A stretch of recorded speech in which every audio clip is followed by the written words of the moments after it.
Et voilà, regardez comme c'est joli.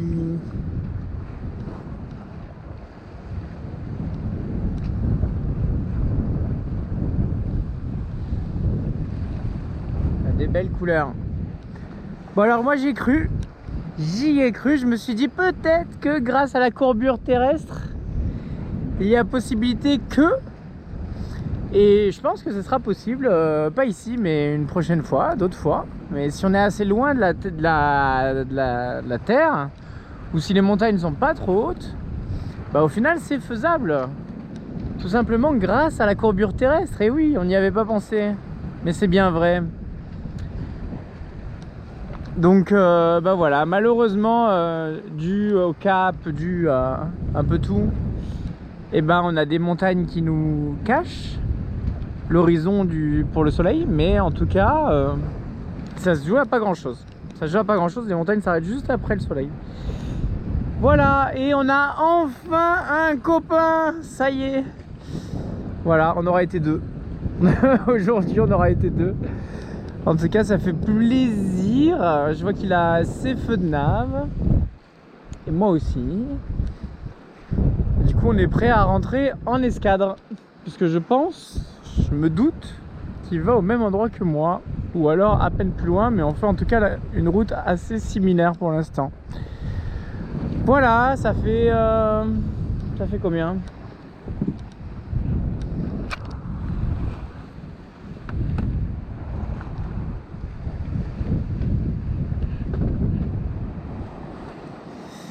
Ça fait 6 heures.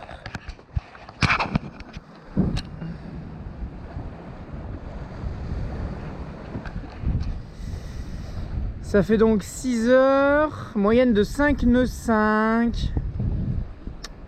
Des petites pointes au-dessus de 10 nœuds aussi, ça faisait plaisir. Des petits surfs au-dessus de 10 nœuds.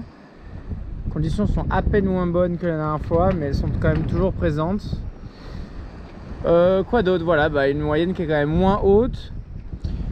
Et la question c'était surtout combien il reste. Il reste 27 000 et on a fait 32 000. Vous voyez qu'on vient à peine de passer la moitié.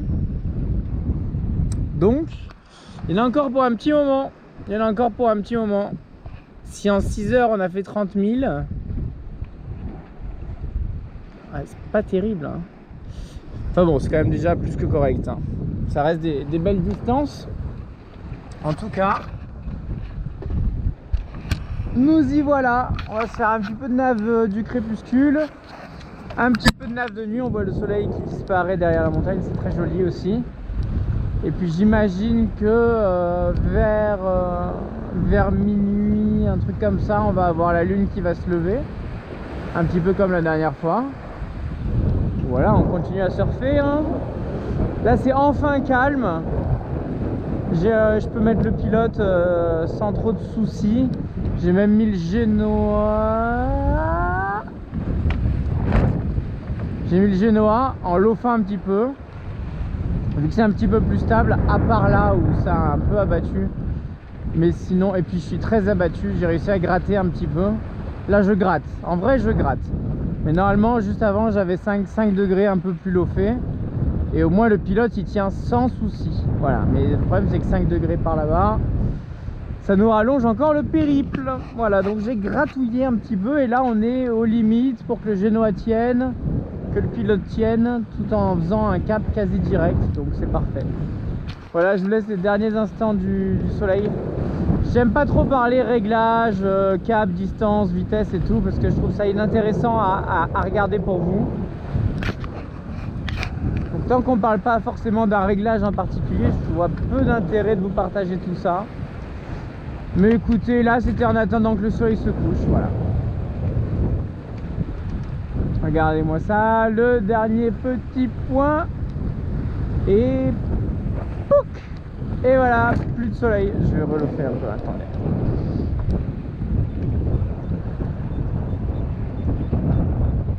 Ok. Voilà, juste 2-3 degrés. Impeccable. Juste pour que le Genoa tienne dans le creux des vagues. Et ben voilà, je me demande ce qu'il a comme bateau. En tout cas, il galère à me rattraper hein, depuis tout à l'heure. Et il a l'air d'avoir un gros bateau. Je crois même qu'il a un catamaran. Hein, parce que ça m'a l'air très... beaucoup d'empattement à la base. Donc à voir. À voir. En tout cas, ma petite Saori, elle se débrouille à merveille. À merveille. Un bateau finalement très agréable dans ces conditions là quoi. Alors ça chahute un peu. Après le problème c'est que j'ai pas assez d'expérience dans des bateaux lourds. J'ai surtout peu navigué dans des bateaux lourds au final. Des plus de 5-6 tonnes, genre des 8 tonnes, 9 tonnes, 12 tonnes, 16 tonnes. Des trucs comme ça j'ai jamais fait. Donc je serais curieux de voir le comportement que ça a comparé à Saori quoi. Un peu voir la réaction du truc. Voir si quoi qu'il arrive on se fait quand même. J'imagine que quoi qu'il arrive on se fera chahuter par les vagues, mais il doit y avoir une inertie, c'est-à-dire que même pareil pour les... Je pensais tout à l'heure à quand le bateau part au surf. J'imagine sur un bateau lourd, le temps que la force de la vague avec l'inertie donne de la vitesse au bateau en le poussant, les vagues vont tellement vite que le bateau il a à peine commencé à accélérer, la vague est déjà passée quoi. C'est ce que je me dis, il n'a pas le temps vraiment de faire des maxi surf, à moins qu'il arrive à optimiser une vitesse de dingue et en essayant de grappiller et d'aller aussi vite que les vagues, mais ça on choisit pas forcément. Souvent voilà, tout à l'heure ça s'est empétolisé. On avait pendant quelques temps, c'est très bizarre, c'est surtout au niveau des caps, c'est super bizarre. Au lieu que ça se renforce, ça pétolise complètement. Ça fait 2 fois, entre celui-là aujourd'hui et encore pire hier, enfin avant-hier, la dernière nave, où à chaque fois que je passe le cap, ça tombe, on passe de 20 nœuds à moins de 10 nœuds, 7 nœuds, 5 nœuds. C'est super bizarre et après ça reprend. Donc à voir, il faut que j'étudie encore tout ça, il faut que je me fasse un petit peu, que j'affine mon sens marin méditerranéen qui pour l'instant est vraiment zéro.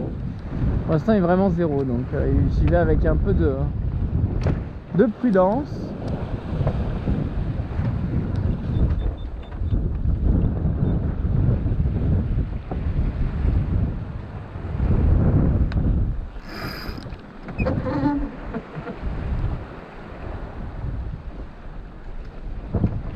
Hop, voilà. Et à contrario, petite Saori, 3 tonnes, 2 tonnes 8 de base. Après chargée comme elle est, comme une mule, j'imagine qu'on a largement dépassé les 3 tonnes depuis très longtemps. Mais en tout cas, à peine la vague elle arrive, pouf, c'est quoi, la masse de l'objet en tout cas, elle est beaucoup plus facile à déplacer si elle est plus légère quoi, j'imagine. Après peut-être que je sais pas, il y a peut-être plus de résistance et donc la vague pousse plus. I don't know. En tout cas c'est un vrai bonheur hein. Ces surf à 10 nœuds là, c'est un pur bonheur.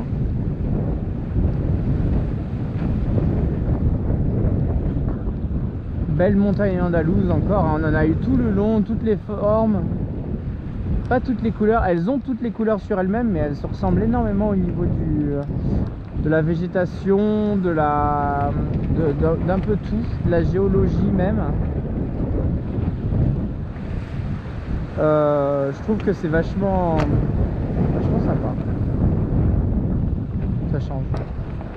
Bon, ça c'est autre chose parce que je fais que lofer, même si ça l'offre pas des masses, hein, je lui demande de lofer, mais parce qu'après il y a aussi autre chose, c'est qu'on a passé le cap. Le cap faisait du vent qui est rentré comme ceci, et là on rechoppe juste le vent d'ouest sans effet. Du coup on va se refaire un énième empannage, c'est pas grave, j'ai passé ma journée à faire des empannages vent arrière, donc on va recommencer. Là pour l'instant, qu'est-ce qu'elle dit la girouette? Elle dit que ça vient encore de là-bas, mais il est possible qu'après le cap, du coup, on reprenne un vent qui vienne comme ça. Donc c'est pas dérangeant, c'est juste qu'il va falloir réempanner quoi. Voilà, je vous embrasse et je vous dis à bientôt, bye bye.